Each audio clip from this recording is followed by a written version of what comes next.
Well, it is week 4 of the NFL season, and Mike Debate, the host of our Locked On Patriots podcast, is back again to break down a game that I think a lot of folks have had circled on their calendar for months, if not an entire season, because Tom Brady is returning to Gillette to take on the Patriots. And Mike, in all your years covering this team, has this been the craziest week leading up to a game? By far, without any question. This is the most anticipated regular season game I've ever covered here in New England. Might be the most anticipated regular season game we've seen in the modern NFL era in quite some time. Tom Brady, the prodigal son, returning to Foxborough alongside Rob Gronkowski. I think a lot of people are forgetting that this is Rob's return to Foxborough as well. It's been insane in terms of the amount of stories that have come out, the amount of reminiscing that's going on in Patriots Nation, and also the leading up to what is going to be a very tough game for the New England Patriots. This is the defending Super Bowl champion Tampa Bay Buccaneers with a very good defense, an excellent offense, well coached. This is going to be a great game in Foxborough on Sunday night. And before we break down the game, we're obviously going to talk more about Tom Brady. And Bill Belichick has been the subject of many of the storylines that you mentioned. I know he had some colorful answers in his press conferences this week. What has he been saying about this matchup? Did he give any indication on the relationship with Brady? He has given some indication, and actually Belichick has been a little more candid than I expected this week. He's called Tom the greatest player that he's ever coached. He's gone on record to say that he's not surprised by the success that Tom has gone on to have in Tampa, saying that if Tom wanted to quote-unquote play until he's 50, if there's anyone that can do it in the NFL, it's Tom Brady. He called him one of the most difficult players to defend and really has been very effusive in his praise of Tom this week. So in a lot of ways, it's refreshing for some of us to hear. There has been some negative noise as well surrounding their relationship, as you very well know, Sam. But right now, there seems to be an era of at least, I don't want to say good feelings, but at least an era of respect and sort of a good feeling between the two as these guys get ready to go head on head at Gillette Stadium on Sunday. And an interesting point about Tom Brady, just because he's played in the league so long, a lot of his former players and teammates are now coaches for the Patriots. So what have, Patriots coaches or even current players said about this matchup playing against Brady and Gronk on Sunday? Well, there's a lot of mixed reaction. You hear about a lot of players that have played alongside Tom for a number of years, guys like Devin McCourty, Matthew Slater. They've been, again, effusive in their praise for Tom Brady. Matthew Slater calling him the greatest football player in the history of football. Devin McCourty saying that there is simply nothing that Tom Brady cannot do. But at the same time, they're also very cognizant that this is a 1-2 team in the New England Patriots that desperately needs a win. Tom Brady may be standing in their way for that. It might be a good friendship. It might be someone that they respect a tremendous amount, but they want to beat him as much as Tom wants to come in here and beat the New England Patriots. So they're treating this like a game. And because of that, I'm noticing that a lot of the younger players, a lot of the rookies are feeding into that. We heard Mac Jones say yesterday to the media, this is not Tom Brady versus Mac Jones. It's not one player versus another player. This is an 11-on-11 matchup, and that's how the Patriots need to approach it if they want to be competitive in this one. And Mike, you said this is probably the, if not, or one of the, if not the most anticipated regular season games in NFL history. Tom Brady's used to this moment. Mac Jones only making his 4th career start. What do you expect from the rookie? I know you just mentioned he's trying to take the team approach, but what has he been saying during the week, and what do you kind of expect from him on Sunday? It's going to be key for Mac Jones to not let the moment become too big for him. We talked about that a little bit in the opener against the Miami Dolphins, and Mac really did a good job, I think, of keeping himself in check, keeping him, calm and able to process the information that he needed to process. Fumbled a little on the first snap in the opening game, but he really handled the poise well. That's going to be so paramount this week, Sam, because there's going to be so much more attention. This is a nationally broadcast game. Mac Jones has not gone into this type of environment where all eyes are going to be on Mac Jones. All eyes are going to be on Tom Brady. All eyes are going to be on Gillette Stadium on Sunday night. So it's going to be paramount for him to calm down, get plays under his belt that allow him to be comfortable. And then at that point, you can start to open things up a little bit and maybe be a little bit more aggressive in some of your play calling. But right now, what Mac is going to have to do is get comfortable first, and then he'll be able to go ahead and try to open it up a little bit against a very tough Tampa Bay defense.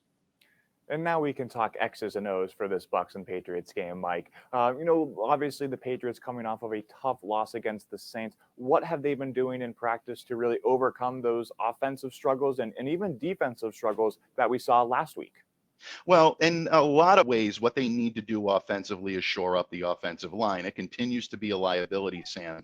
Even with news about Trent Brown practicing yesterday, there's optimism that he'll be able to go in this game on Sunday, but it's still not a foregone conclusion. Justin Herron, Yasser Duran have come in and really just haven't been able to carry the load. And I know a lot of people want to pile on Yasser and pile on Justin for that, but I think they're really doing the best they can with a bad situation. The offensive line play was actually a little better last Sunday against the Saints than it was in the previous week against the Jets. And that sounds odd considering they beat the Jets and they lost to the Saints, but they are finding their rhythm a little bit. Left side of the offensive line is also a concern. Isaiah Wynn, I've noticed, has not really been pushing off of his stance the same way he had. Now, he was listed on Wednesday's injury report with a knee injury. If that's something that continues to be a concern, that could be an area of problematic area for the New England Patriots, because Mac Jones definitely needs to have his blind side protected. So keep an eye on that.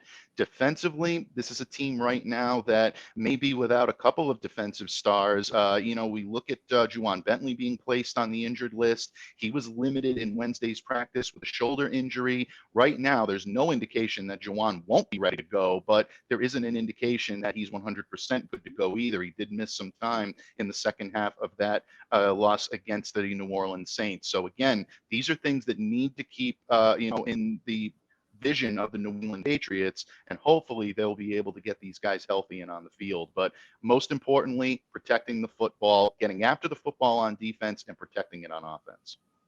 And not to be lost in this week of media frenzy is running back James White out for the season with a hip injury he suffered last week. As Patriots fans will remember, James White has been on the receiving end of many clutch Tom Brady third down passes in playoffs and Super Bowls. I know you wrote an article this week about some new running backs that the Patriots are trying out. What can you expect from these guys that they brought in, and who will you think make a difference?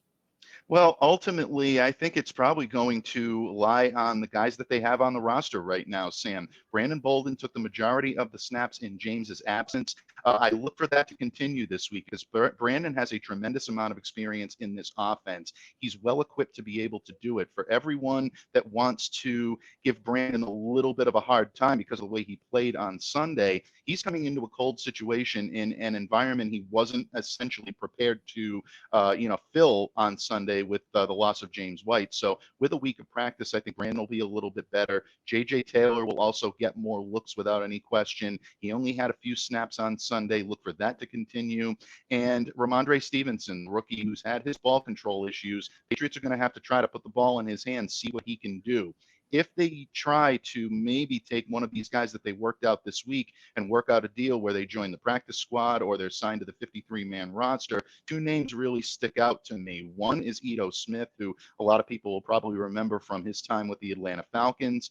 Ito is a pretty good runner. He has the ability to catch the ball out of the backfield. He's probably the most high profile of the four that they've worked out. But the guy that I have my eye on is Dontrell Hilliard. Hilliard coming in with a triple threat capability. Not only can he catch the ball out of the backfield, he's a pretty adept, powerful runner, and he's also a very good specialist when it comes to special teams. A lot of experience in both kick and punt returns. He may be the best fit of the four that they've worked out, but ultimately, Sam, and I hate to say this, no one is going to replace James White. What he brings to the table is so indelible, so phenomenal in what he's able to do, and not just what he brings to the table on the field, which he's been one of their more reliable pass catchers and runners this year, but just the leadership he brings in the locker room is tremendous, and that's something that unfortunately they won't be able to replicate. James is going to be missed on this roster without question. I think that's completely fair to say. And Mike, you correctly pointed out the Patriots are 1-2, and this is a game that they need to win to get back to 500, unless they could fall down a slippery slope. And obviously, it is a tough task against Tom Brady, the defending Super Bowl champion Buccaneers. What do the Patriots need to do to pull off an upset win on their home field?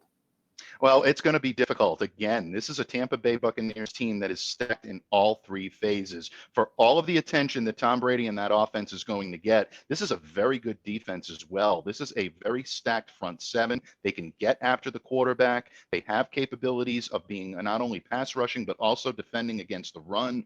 One area that the Patriots may try to exploit a little bit is Tampa Bay's secondary. They're a little banged up right now.